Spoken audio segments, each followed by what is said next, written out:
Todos a bordo? Preparem-se, porque vamos embarcar numa viagem sem escalas pelo mundo dos transportes. Vamos começar com as locomotivas, automóveis, bicicletas e motos. Depois vamos para o mar, em barcos e navios. Para terminar, vamos para o alto, voando em aviões, helicópteros e dirigíveis. Fique atento às questões e atividades propostas ao final de cada segmento. O que está esperando? Vamos lá! Espera!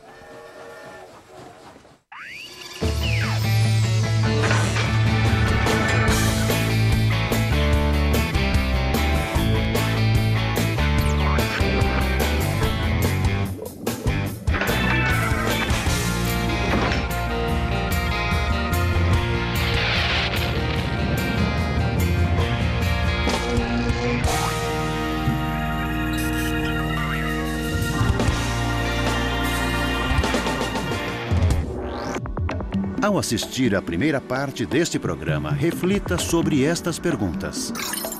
Como o moderno trem a diesel mudou a indústria de trens? Que benefícios os carros movidos a hidrogênio vão trazer ao meio ambiente?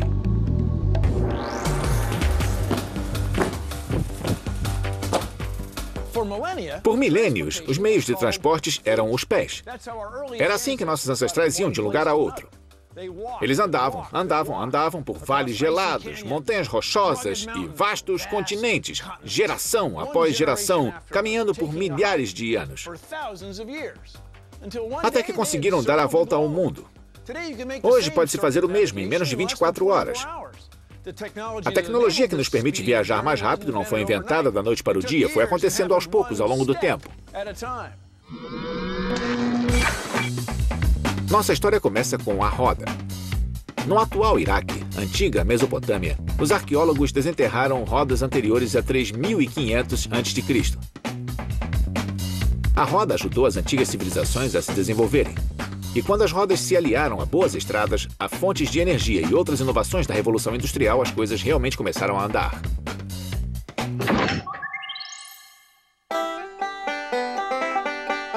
Antes da Revolução Industrial, os transportes terrestres dependiam da força de animais.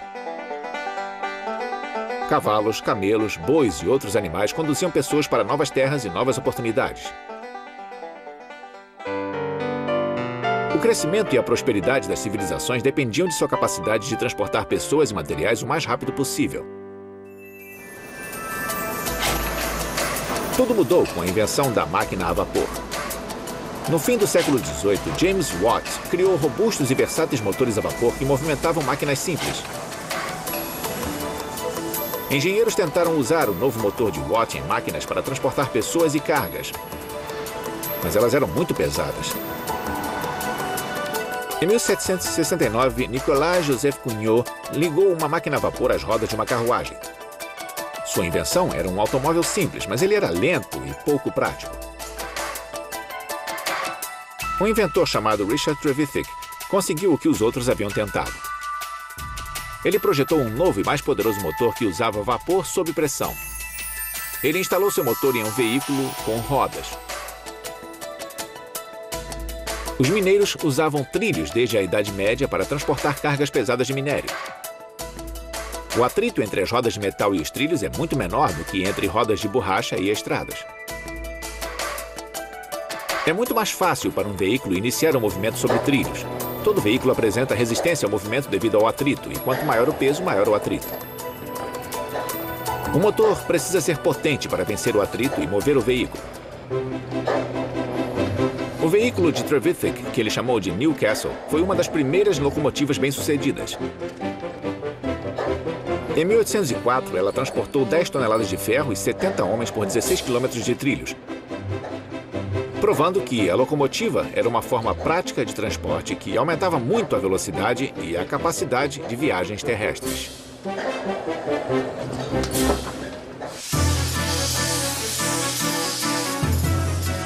Em 1825 foi aberta uma ferrovia na Inglaterra, ligando o porto de Stockton à cidade mineradora de Darlington.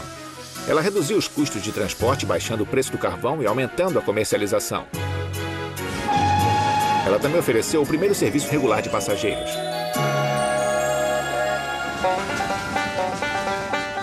Nos Estados Unidos, as ferrovias ligaram cidades portuárias da costa ao meio-oeste rural. Nas décadas de 1830 e 1840, foram construídas ferrovias em Baltimore, Maryland, Boston, Massachusetts e Charleston, na Carolina do Sul. As novas ferrovias ajudaram o crescimento econômico e a migração para o oeste, levando pessoas, animais e mercadorias do leste populoso para o oeste do país. A primeira ferrovia transcontinental dos Estados Unidos foi concluída em 10 de maio de 1869. Ela ligava o país de costa a costa. Máquinas a vapor queimavam carvão para produzir energia. Embora potentes, elas eram ineficientes, pois se gastava muito com o carvão. Os trens carregavam cargas cada vez mais pesadas e, em meados do século XX, as locomotivas a carvão começaram a ficar muito caras. O diesel e a energia elétrica substituíram o carvão, criando uma nova geração de locomotivas. Modernas locomotivas a diesel podem puxar trens de 1.500 metros e milhares de toneladas. Eles transportam carga para os portos, como fazem os trens desde o século XIX. Seu desenho é tudo menos antiquado.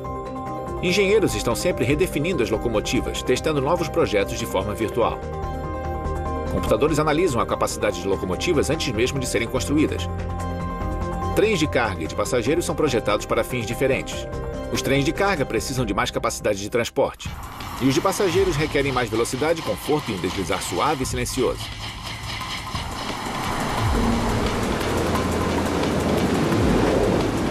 Os franceses desenvolveram um trem que pode ser mais veloz do que pequenos aviões, o TGV, com locomotivas movidas à eletricidade, como a maioria dos trens de passageiros modernos. Materiais leves, carros aerodinâmicos e um design revolucionário permitem uma velocidade de 320 km por hora. O TGV roda em trilhos próprios, com curvas graduais e áreas livres para permitir as altas velocidades.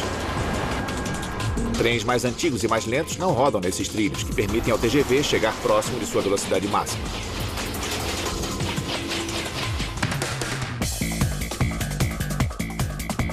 Em 2000, a Amtrak introduziu o Acela, trem de alta velocidade com tecnologia baseada no TGV. Ele circula numa linha de 584 km que vai de Washington, capital, a Boston, em Massachusetts. O Acela não é tão rápido quanto o TGV devido a curvas e congestionamentos. Sua velocidade de 240 km por hora reduz bastante o tempo das viagens. O design dos trens de alta velocidade pode ser novo, mas os princípios permanecem quase os mesmos dos primeiros trens. Rodas de metal em trilhos de metal puxados por uma locomotiva. Este modelo tem limitações. As rodas perdem tração ao girar muito rápido, por isso existe uma velocidade limite em que podem funcionar. Para fazer trens mais rápidos, alguns projetistas querem acabar com as rodas, trilhos e até com a locomotiva. Eles estão trabalhando em um trem que literalmente voa, sem entrar em contato com os trilhos. A tecnologia usada é chamada de levitação magnética, ou simplesmente maglev. Ela funciona com base nas propriedades físicas dos campos magnéticos. A corrente elétrica em uma bobina cria um eletroímã. O sistema dos trens maglev usa eletroímãs nos trilhos guia para empurrar e puxar os carros que têm grandes ímãs presos abaixo deles. A energia elétrica é fornecida aos segmentos dos trilhos guia conforme o trem vai passando. Nos aclives, eles recebem mais energia elétrica, que torna os eletroímãs mais fortes e permite que o trem enfrente as subidas mais facilmente. O modelo menor tem 2 carros e transporta mais de 90 pessoas, mas ele pode ter mais de 10 carros. O aumento de comprimento e de peso não afeta a sua velocidade. O trem maglev opera silenciosamente porque não tem rodas e tem poucas partes móveis.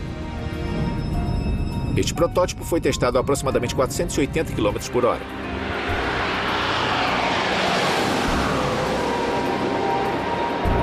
Mas os criadores do maglev acham que ele pode ser mais veloz. Nada supera a capacidade de transporte terrestre das modernas ferrovias, e a próxima geração de trens vai permitir viagens e comércio mais rápidos do que nunca.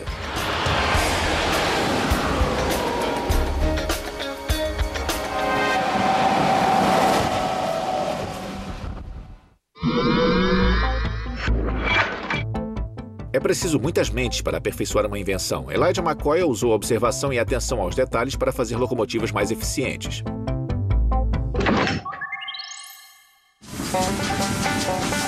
Estruturas metálicas pesadas em movimento mantêm o funcionamento de uma locomotiva.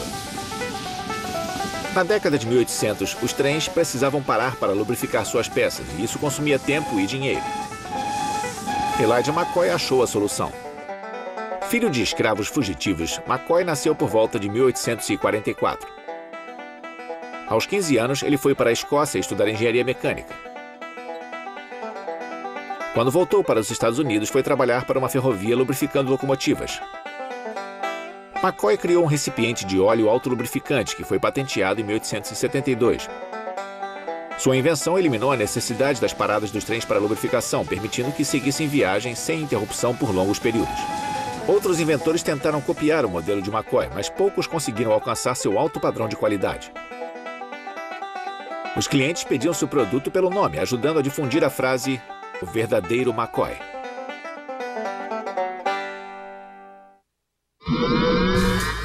Os Estados Unidos seriam um lugar bem diferente se o automóvel não tivesse sido inventado. Não haveria congestionamentos. Também é pouco provável que houvesse shopping centers, restaurantes com drive-thru, postos de gasolina, semáforos, estacionamentos e grandes estradas. O carro mudou tudo. A tecnologia foi refinada em poucas décadas, mas a ideia circulou por aí durante alguns séculos.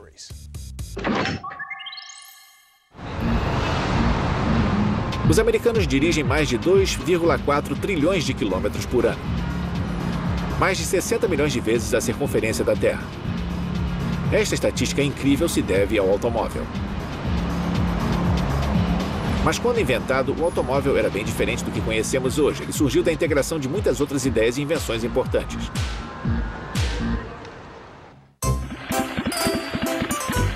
O primeiro a construir um automóvel que funcionou de verdade foi Nicolas Joseph Cugnot, em 1769. A pesada máquina com motor a vapor se movia a assustadores 4 km por hora. Ele também inventou o acidente de automóvel, batendo seu veículo contra um muro. Um engenheiro alemão chamado Karl Benz construiu o primeiro automóvel a gasolina de combustão interna em 1885. Outro engenheiro alemão, chamado Gottlieb Daimler, aperfeiçoou o automóvel em 1886, introduzindo a versão de 4 rodas com um motor mais potente.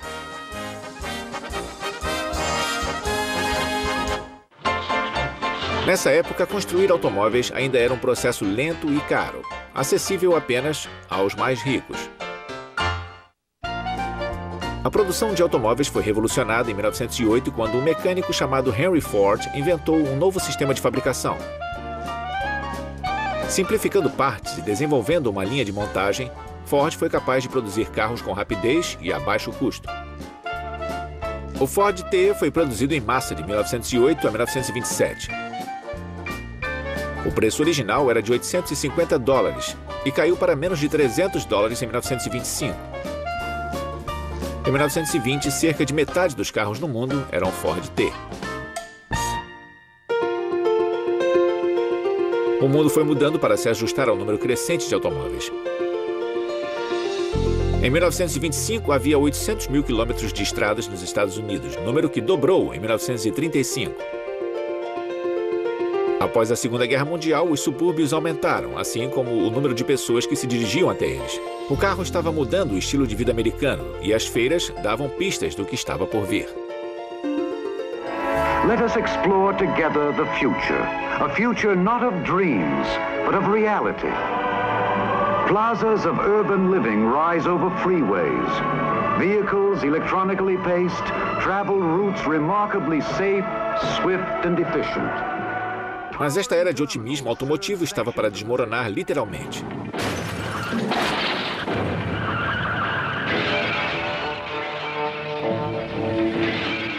Com o aumento do número e da velocidade dos carros, dirigir ficou mais perigoso. Em 1920, o número de pessoas mortas em acidentes de carro nos Estados Unidos foi de 13 mil. Por volta de 1966, o número quadruplicou, passando para 53 mil. O governo americano lançou a Lei de Segurança nas Estradas e a Lei Nacional de Segurança de Tráfego e Veículos Automotores, que ajudaram a diminuir a taxa de mortalidade no trânsito no país. Outro item urgente no projeto dos carros modernos é a eficiência do combustível. O número crescente de carros vem consumindo uma quantidade excessiva de recursos energéticos do planeta. A crise do petróleo de 1973 trouxe certo alívio para o tráfego, pois os postos ficaram sem combustível e os preços dispararam. No início do século XXI, os preços da gasolina aumentaram de novo. O preço médio da gasolina nos Estados Unidos aumentou 23% de 1991 a 2001. E de 2001 a 2006, o preço aumentou em torno de 60%. A nova geração de carros deve ser mais eficiente em matéria de consumo de combustível ou deve rodar com algo que não seja gasolina. Uma forma de aumentar a eficiência é diminuir o peso. Projetistas estão experimentando materiais mais leves que reduzem o peso dos carros. Este carro conceito da General Motors pesa cerca de metade de um sedã normal. Ele é feito quase que totalmente de fibra de carbono, o mesmo material usado em bicicletas e raquetes de tênis de alta tecnologia. Ele é chamado de Ultralight. Embora um sedã típico possa fazer de 10 a 12 km por litro, o Ultralight alcança espantosos 43 km por litro. Embora isso gere economia no posto de gasolina, a fibra de carbono é muito cara. Os carros de corrida de fibra de carbono custam centenas de milhares de dólares. Mas experimentos como o Ultralight dão uma ideia do que é possível fazer. Os carros com motores de combustão interna têm outro problema. Queimar gasolina libera gases potencialmente perigosos na atmosfera. O monóxido de carbono é poluente e tóxico para o homem. E o dióxido de carbono, um gás do efeito estufa, contribui para o aquecimento global, afetando o clima do planeta.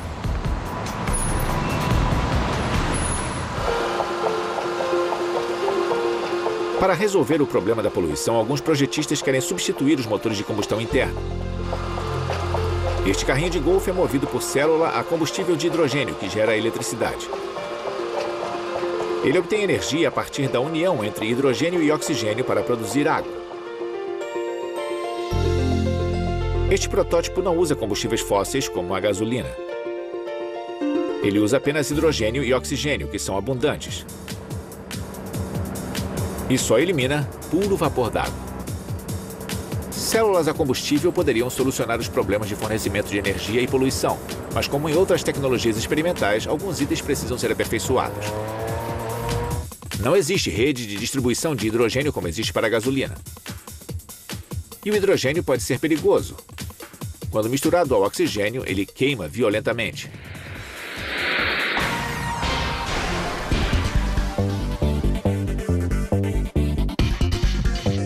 O automóvel abriu o mundo à nossa volta. Não dependemos mais de animais e não estamos restritos a lugares onde podemos chegar andando. Graças aos carros, o transporte de pessoas vai mais rápido e mais longe do que nunca. Os carros oferecem velocidade e mobilidade, mas trazem perigo e problemas ambientais. Inovações em termos de segurança e energia já estão sendo desenvolvidas e é certo que o automóvel ainda vai rodar por trilhões de quilômetros.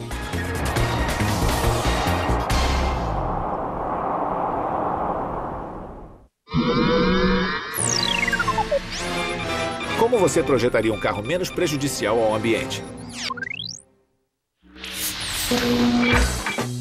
Automóveis e locomotivas fazem o trabalho de levar de um lugar ao outro. Mas, vamos falar a verdade, meios de transporte movidos a pedal nunca saíram de moda.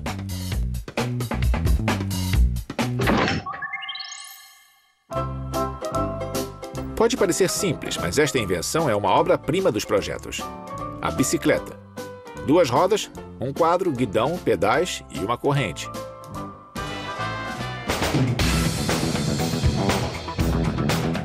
Embora as modernas bicicletas sejam mais rápidas, mais suaves e feitas de materiais mais leves, do ponto de vista de desenho, elas não mudaram praticamente nada desde 1888. Os inventores testaram veículos de 2 rodas por todo o século XIX.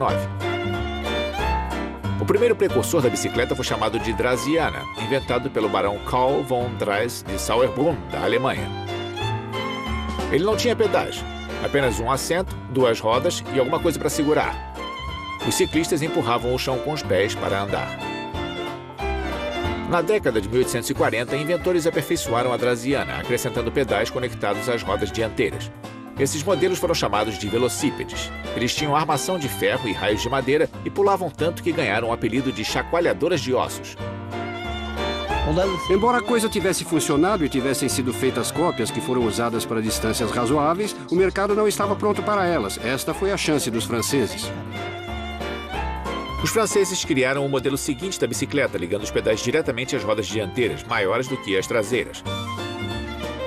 Armação de aço, raios de fios esticados, quadros de tubos ocos de aço e pneus de borracha foram adicionados ao longo da década de 1870, permitindo mais conforto. Este modelo ficou conhecido como a bicicleta comum ou apenas comum. Comuns eram muito populares, mas tinham sérios problemas de segurança. Com o selim no alto, subir era uma coisa, ficar sobre ele, outra bem diferente. Com estradas ruins, garotos com varetas nas rodas da frente, cachorros, porcos, galinhas, tudo, sabe? Dirigir a bicicleta alta era uma aventura bem empolgante e algumas pessoas se machucaram. Os projetistas criaram novos modelos entre 1870 e 1880 chamados bicicletas seguras. Elas eram bem mais confortáveis e fáceis de dirigir do que as originais e mais difíceis de tombar. Os pedais ficavam no meio do quadro, ligados à roda traseira por uma corrente. A roda dianteira era menor, como a roda traseira. Isso abaixou o centro de gravidade, o ponto onde se concentra o peso, tornando a bicicleta mais estável. A primeira bicicleta segura a incorporar com sucesso todas as características foi a Rover Segura, em 1885, projetada por John Kemp Starley, na Inglaterra. Quando foram adicionados os pneus cheios de ar em 1888, a popularidade da bicicleta segura decolou. As bicicletas seguras do modelo Rover se tornaram tão populares que as bicicletas comuns deixaram de ser vendidas em 1892. A bicicleta segura tornou-se conhecida simplesmente por bicicleta.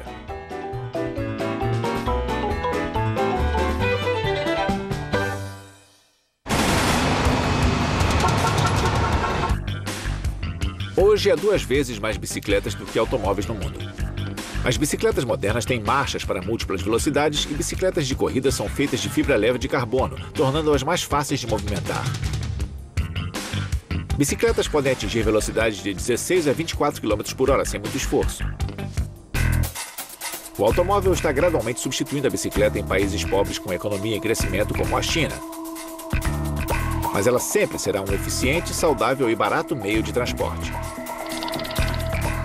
Alguns modelos alternativos de bicicleta vão e vêm, mas nenhum deles conseguiu substituir o estilo da bicicleta segura. Em 1885, Gottlieb Daimler, um dos pioneiros do automobilismo, instalou o motor de combustão interna em uma bicicleta segura. O resultado foi uma bicicleta motorizada, a motocicleta. Daimler nunca procurou desenvolver a motocicleta, vendo muito mais potencial no automóvel. Mas 3 americanos chamados de William Harley, Arthur Davidson e Walter Davidson enxergaram as possibilidades. Em 1903, eles começaram a construir motos no barracão de seu quintal. 6 anos depois, eles apresentaram o motor V-Twin com 2 cilindros montados num ângulo de 45 graus. A sua empresa, a Harley Davidson, constrói motocicletas com motor V-Twin até hoje. Assim como as bicicletas, as motocicletas não mudaram muito desde o século XX, mas podem encorajar uma nova tecnologia que poderia mudar o modo de produzir eletricidade. Diferente de outras motocicletas, essa não roda com gasolina. Seu nome é ENV Bike, veículo de emissões naturais, movido exclusivamente por uma célula a combustível de hidrogênio desenvolvida por uma companhia chamada Intelligent Energy, energia inteligente. Quando o hidrogênio e o oxigênio se juntam para formar água, liberam energia que a célula a combustível capta e transforma em eletricidade. O único produto de uma célula a combustível de hidrogênio é vapor de água.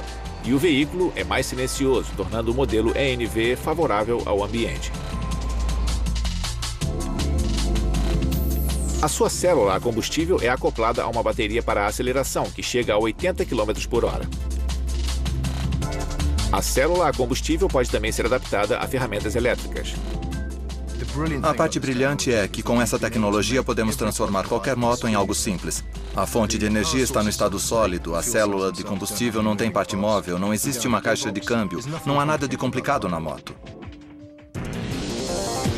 Da prática Rover Segura, a promissora ENV, bicicletas e motocicletas são a prova de que inovações no transporte nem sempre vêm em 4 rodas.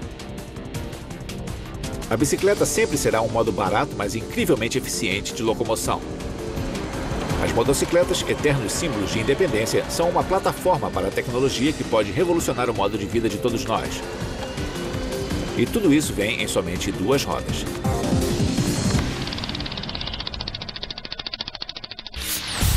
Você já tem todas as informações. Chegou o momento de esclarecer as dúvidas. Debata os seguintes temas. Como o moderno trem a diesel mudou a indústria de trens? Que benefícios os carros movidos a hidrogênio vão trazer ao meio ambiente? Agora tente isto. Faça uma lista mostrando como novas fontes de energia estão ajudando os transportes e o meio ambiente. Qual o impacto ambiental da crescente demanda de automóveis? Se você quiser saber mais sobre aperfeiçoamentos nos transportes por terra e mar, veja os seguintes websites. Enquanto você assiste à segunda parte deste programa, reflita sobre as seguintes perguntas. Qual o atrativo dos dirigíveis movidos a hélio? Como os aperfeiçoamentos no transporte aéreo vão mudar a maneira de viajar? Uma coisa que nossos ancestrais devem ter aprendido cedo é que caminhando eles não podiam ir longe. O transporte na água abriu novos mundos. Ponham seus coletes salva-vidas porque vamos navegar.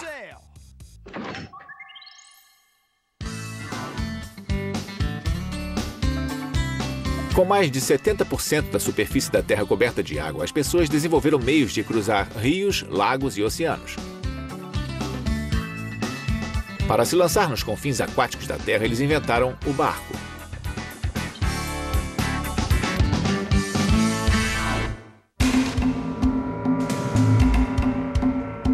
Os primeiros barcos eram provavelmente balsas e canoas. Seus ocupantes ou flutuavam corrente abaixo ou remavam.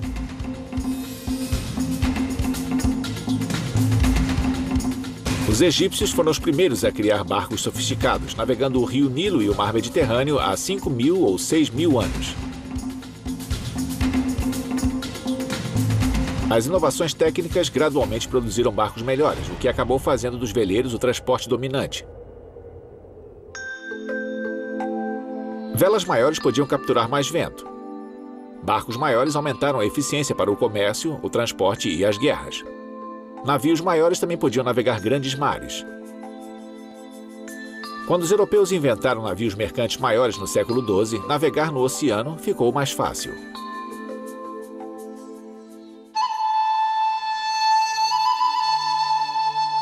Os chineses desenvolveram barcos oceânicos. Suas embarcações, chamadas juncos, tinham mastros múltiplos e grandes cascos. As velas eram esticadas por traves de bambu leves e fortes, sendo facilmente levantadas e abaixadas de acordo com o vento. Os chineses também inventaram lemes para pilotar os navios, estruturas para diminuir a deriva e compartimentos estanques para manter o navio flutuando. Inovações que foram usadas depois pelos europeus. Mas os chineses não continuaram com a navegação oceânica de longas distâncias depois do século XV.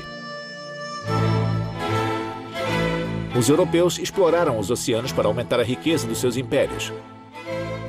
Os novos modelos tinham 5 ou 6 mastros, os mais rápidos até então. Os mercadores europeus chegaram à Ásia e a competição comercial se tornou acirrada, levando a inovações na construção de navios. Eles precisavam ser maiores, mais rápidos e capazes de lutar contra piratas e navios de países rivais. Surgiu a guerra entre países competindo pelos mercados mais valiosos. As guerras anglo-holandesas entre Inglaterra e Holanda começaram na metade do século XVII. A Holanda tinha uma frota poderosa, mas a Inglaterra venceu, assumindo o poderio marítimo do século XVIII. A onda seguinte de inovação na navegação não viria da China ou da Europa, mas dos recém-formados Estados Unidos. Os construtores americanos viram uma oportunidade de superar os britânicos fazendo navios melhores. No começo do século XIX, os navios americanos eram maiores e mais baratos do que os britânicos, o que lhes deu uma vantagem comercial decisiva. Veleiros se desenvolveram consideravelmente entre os séculos XV e XIX. Quando Mayflower cruzou o Atlântico em 1620, a viagem durou 66 dias. Em 1825, o novo navio americano podia velejar de Liverpool, na Inglaterra, até Nova York em 23 dias. Mas os dias dos barcos à vela estavam chegando ao fim. Navios a vapor começaram a cruzar o Atlântico no começo do século XIX, combinando velas e vapor. Na virada do século XX, os barcos à vela ficaram ultrapassados. Cascos de ferro substituíram a madeira e os veleiros comerciais foram substituídos por barcos a vapor. No começo do século XX, enormes barcos a vapor, como o Titanic e o Lusitânia, chegavam ao auge do tamanho. Os navios de passageiros ficaram mais rápidos e mais acessíveis, o que acelerou a imigração europeia para os Estados Unidos. O serviço de navios de passageiros diminuiu em meados do século XX, quando os aviões começaram a dominar o mercado de viagens. Mas a demanda para os navios de carga aumentou. Aço mais forte em lugar dos cascos de ferro, motores mais potentes a diesel. Muitos navios de carga são versões maiores de velhos modelos. Mas um novo tipo foi desenvolvido no fim de 1980. O navio cargueiro aberto HCCS, que não tem escotilhas e nem convés. Tamanho, velocidade e segurança determinam o desenho de um cargueiro e o HCCS se sobressai nos três. O topo do navio é aberto até o fundo do casco, por isso ele é mais leve e mais fácil de carregar e descarregar. Duas bombas de alta potência removem a água do cargueiro. Este modelo mostra como o HCCS resiste ao naufrágio se a energia e as bombas falharem. Por buracos ao longo da lateral, a água sai, mas não entra, ajudando na flutuação.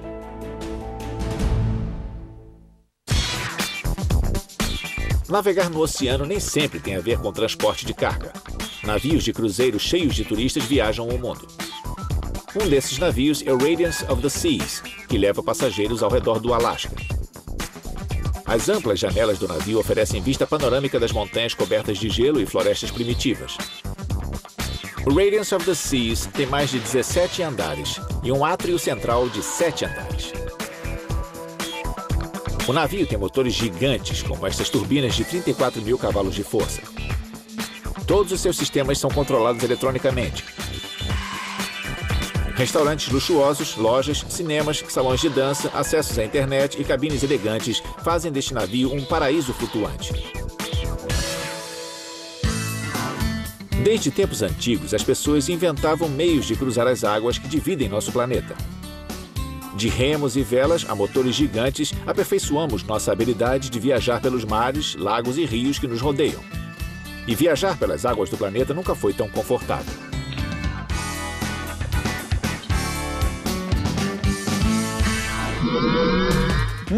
Andar por terra e mar nos levou à maioria dos lugares que quisemos ir. Mas tínhamos aspirações maiores, saltos maiores da física e engenharia para realmente sair do chão. Poucas gerações atrás, voar era apenas um sonho.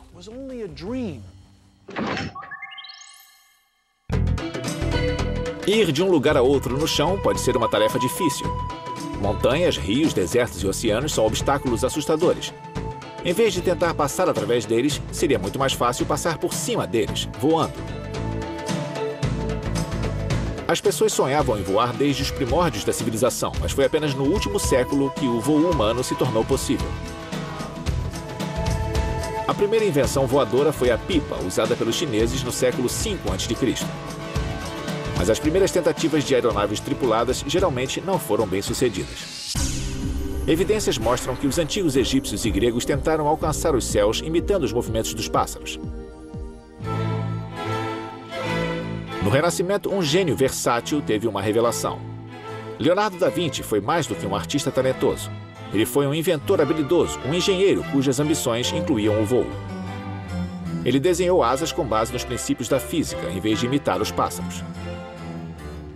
Suas ideias foram a base para inovações em voo séculos depois. Um aeroplano depende de 4 princípios aerodinâmicos para permanecer no ar: empuxo, sustentação, peso e arrasto. O empuxo é o movimento para frente produzido pelos motores do avião. Sustentação é uma força para cima que é gerada à medida que o avião se move. Peso é a força da gravidade para baixo. E arrasto é a força de atrito entre o avião e partículas do ar. Para manter o avião no ar, as asas empurram o ar para baixo. A força do ar movendo-se para baixo sustenta o peso do avião. O ar acima da asa tem uma pressão mais baixa do que o ar abaixo. A diferença na pressão do ar empurra a asa para cima, o que é a força de sustentação. Os inventores aplicaram os princípios da aerodinâmica em uma variedade de máquinas voadoras no final dos anos 1800. Havia muitos protótipos, mas poucos deram certo.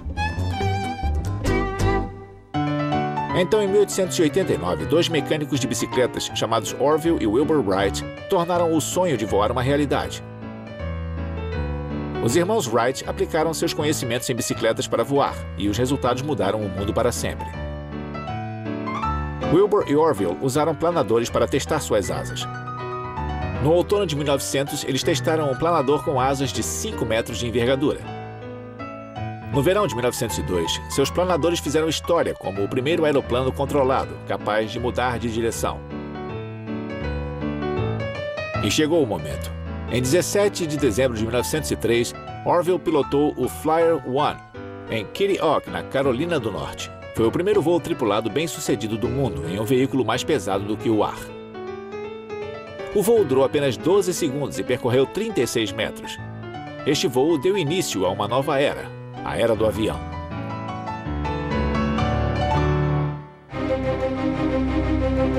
A Primeira Guerra Mundial estourou uma década depois e o avião foi adaptado para uso militar. Batalhas aéreas dramáticas e trocas de tiros entre aviões produziram heróis e manchetes de jornal.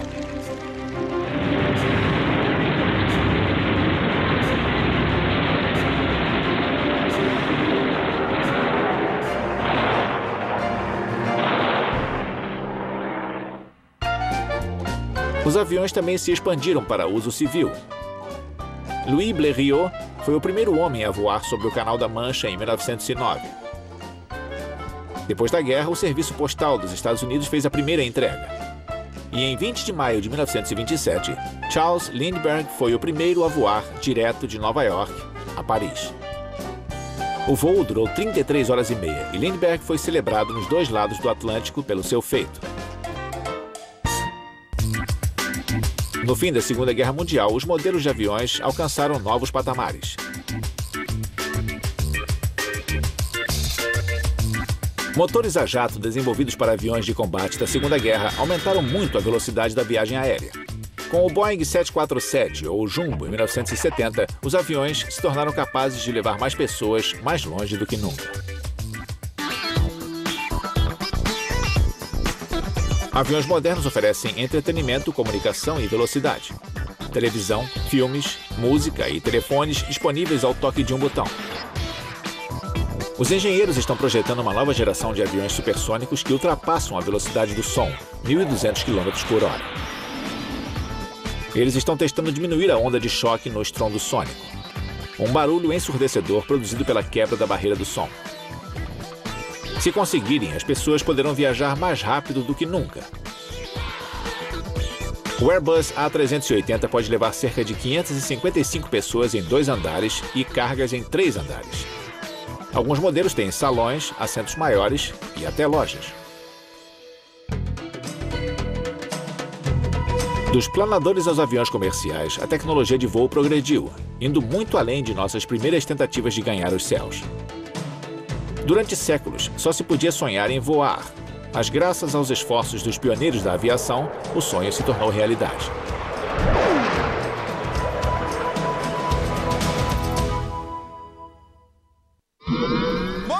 Muitas invenções fracassaram. Na verdade, o fracasso é uma parte fundamental do processo de invenção.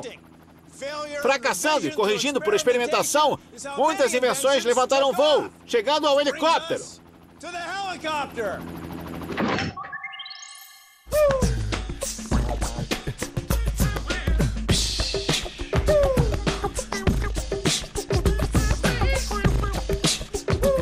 Na primeira metade do século XX, foram feitas muitas tentativas para se conseguir um aparelho capaz de voar verticalmente.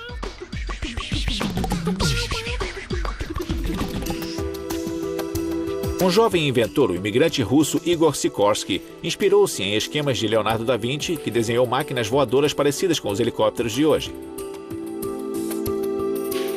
Sikorsky leu e releu o livro de Júlio Verne, Robur, o Conquistador, sobre uma fantástica máquina de voo vertical. Eu acho que um dos elementos fortes da carreira dele está fortemente ligado com uma frase de Júlio Verne, que ele sempre repetia e que dizia: qualquer coisa que um homem possa imaginar, outros podem tornar realidade. Em 1910, aos 19 anos, Sikorsky tentou transformar seu sonho em realidade. Ele construiu 2 helicópteros, mas eles eram muito pesados para decolar. O projeto era bom, exceto, como disse Sikorsky, pelo fato de não voar. Depois da Revolução Russa, Sikorsky se mudou para os Estados Unidos, onde fundou sua própria companhia. Outros inventores projetaram máquinas de voo vertical. Entre 1910 e 1940, várias dessas invenções giratórias voaram, mas poucas eram controláveis, estáveis ou seguras. Em 1939, após 2 anos de testes intensivos e 18 configurações diferentes, Igor Sikorsky finalmente projetou um helicóptero com um único rotor de ascensão e um pequeno rotor na cauda. Foi o primeiro helicóptero do mundo produzido comercialmente.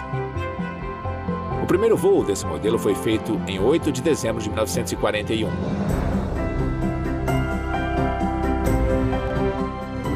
A máquina saiu do chão e subiu. As características de voo eram absolutamente magníficas, sem qualquer vibração, não tinha nada errado. A aeronave voou perfeitamente e foi quando Igor Sikorsky percebeu que tinha vencido o desafio do helicóptero. Sikorsky tinha grandes planos para sua máquina voadora. Para ele, um dia quase todo mundo teria um helicóptero. Como ele podia decolar e pousar em todo lugar, as pessoas fariam compras entre a casa e o trabalho pousando no quintal.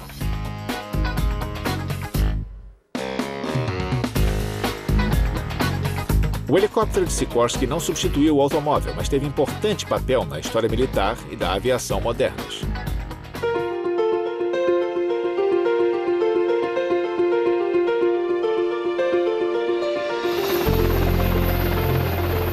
Versáteis e fáceis de manobrar, os helicópteros são muito úteis na marinha. Como decolam e pousam no convés dos navios, são especialmente úteis na marinha.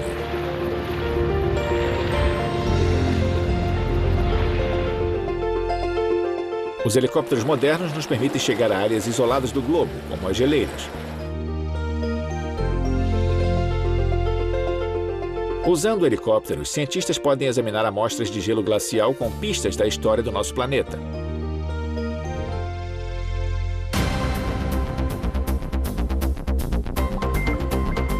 Guardas costeiras usam helicópteros para missões de resgate no mar.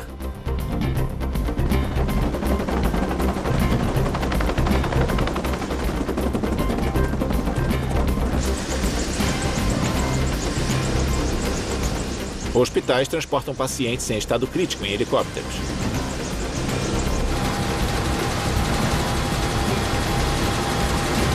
Repórteres usam helicópteros para buscar notícias de última hora.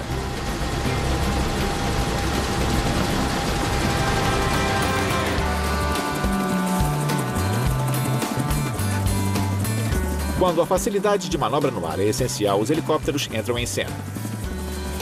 Eles salvam vidas, são máquinas de guerra versáteis e nossos olhos no céu. Graças à inventividade desse russo imigrante, podemos decolar e pousar de qualquer lugar.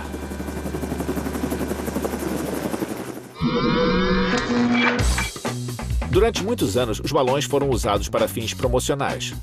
Mas agora eles estão voltando como veículos de transporte.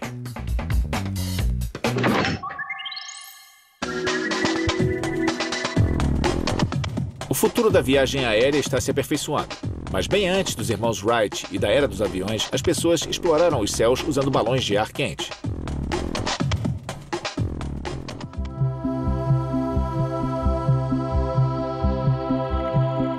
Balões de ar quente funcionam pela física da temperatura do ar. O ar que esquenta fica menos denso e sobe. Esse ar dentro de uma bolsa pode levantá-la junto com o que estiver ligado a ela, como cestas ou cabines de passageiros. Em 1852, o francês Henri Giffard construiu o primeiro dirigível. Um dirigível consiste em um balão cheio de gás, um compartimento de passageiros, lemes para mudar de direção e motores para a propulsão. O balão é cheio de gás menos denso do que o ar, geralmente hidrogênio ou hélio, o que o faz subir. O hidrogênio é mais leve do que o hélio, mas pode queimar na presença de oxigênio. Em 1900, Ferdinand Count von Zeppelin construiu seu primeiro dirigível rígido, o LZ-1. Um dirigível rígido tem um esqueleto de metal em torno de bolsas cheias de gás. O esqueleto sustenta os motores e compartimentos de passageiros. Quando Zeppelin aperfeiçoou seus projetos, ele se tornou o empresário de dirigível rígido mais bem-sucedido do mundo. Mas a era dourada dos dirigíveis chegou ao fim quando o Hindenburg explodiu ao pousar em Lakehurst, em Nova Jersey.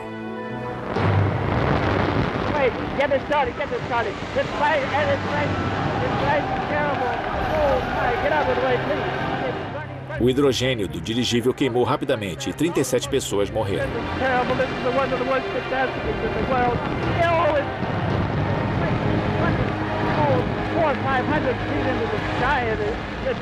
Tragédias semelhantes à do Hindenburg e avanços nos aviões levaram ao abandono dos dirigíveis no final da década de 1930.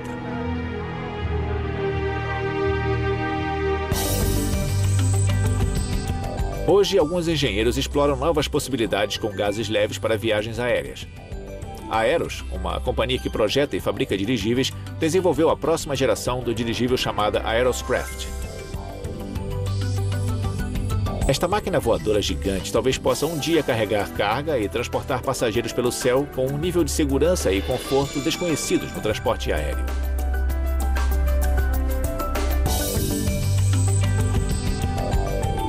Um Aeroscraft não precisa de pista de decolagem. O uso de hélio em lugar do hidrogênio elimina o risco de fogo.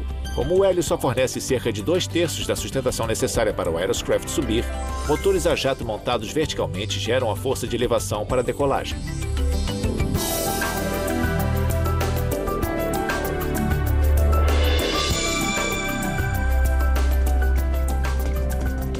O Aeroscraft tem vantagens distintas para transportar a carga. Ele pode levar grandes peças, como materiais de construção ou veículos, diretamente para um lugar ou empresa, passando por cima das estradas. O exército americano está interessado nas habilidades do Aeroscraft. A DARPA, uma agência do Departamento de Defesa dos Estados Unidos, pensou nele para transportar artilharia pesada, como tanques e helicópteros. O Aeroscraft poderia servir para este fim, pois pode decolar e pousar de quase todos os lugares. O Aeroscraft também tem um potencial natural para viagens. A capacidade de carregar mais de 250 passageiros em cruzeiros de férias, dispondo de cabines e atividades a bordo, é uma de suas muitas possibilidades. Estas grandes bolsas de ar podem um dia mudar a forma de viajar pelo globo. Elas oferecem possibilidades únicas para transportar carga e pessoas.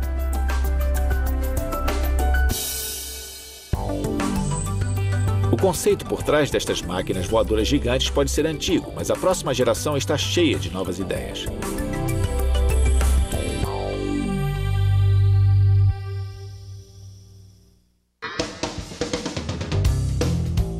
É hora do Antes que você saiba, quando a gente vai aos limites da tecnologia e dá uma espiada no futuro da invenção.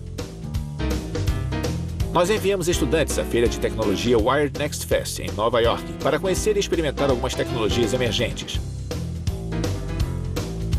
Na Next Fest, as companhias mostram as tecnologias que estão transformando o nosso mundo.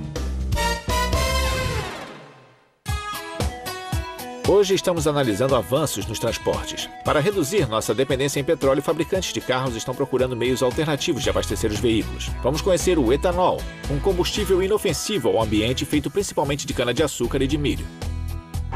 Estes veículos funcionam com gasolina ou com mais de 85% de etanol. O etanol é produzido de fontes como o milho, que você vê crescendo por aí, milho mesmo, ou cana-de-açúcar, grama, batatas. Você disse que usa milho para produzir etanol. Que partes do milho você usa? Primeiramente, o grão do milho é fermentado, então ele é aquecido e destilado e misturado com gasolina. É um processo bem simples em que a chave é o grão do milho.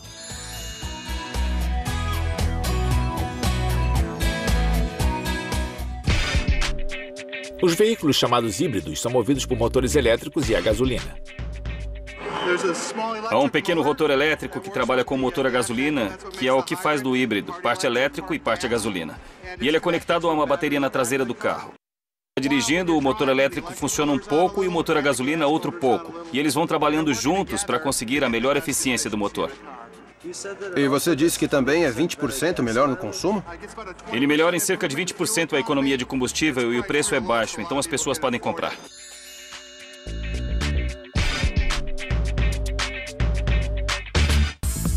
Os mais novos e mais eficientes carros são movidos a células a combustível de hidrogênio. A célula a combustível de hidrogênio é muito mais eficiente que um motor de combustão interna a gasolina ou diesel para criar energia mecânica. No caso das células a combustível, colocamos hidrogênio e o produto final, sob o ponto de vista de emissão, é simplesmente água. Como a água que sai dos canos? Simplesmente água? É só água. Essa água seria reutilizável? Poderia ser bebida? Ela é potável. Células a combustível parecem incríveis, mas onde abastecer com hidrogênio? Estamos tentando descobrir.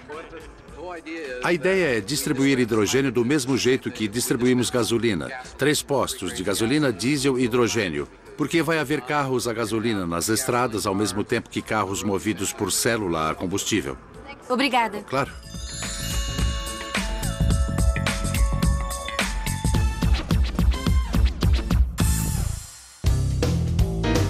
Isto conclui esta edição de Antes que Você Saiba. Antes que você saiba, será tempo para outra edição.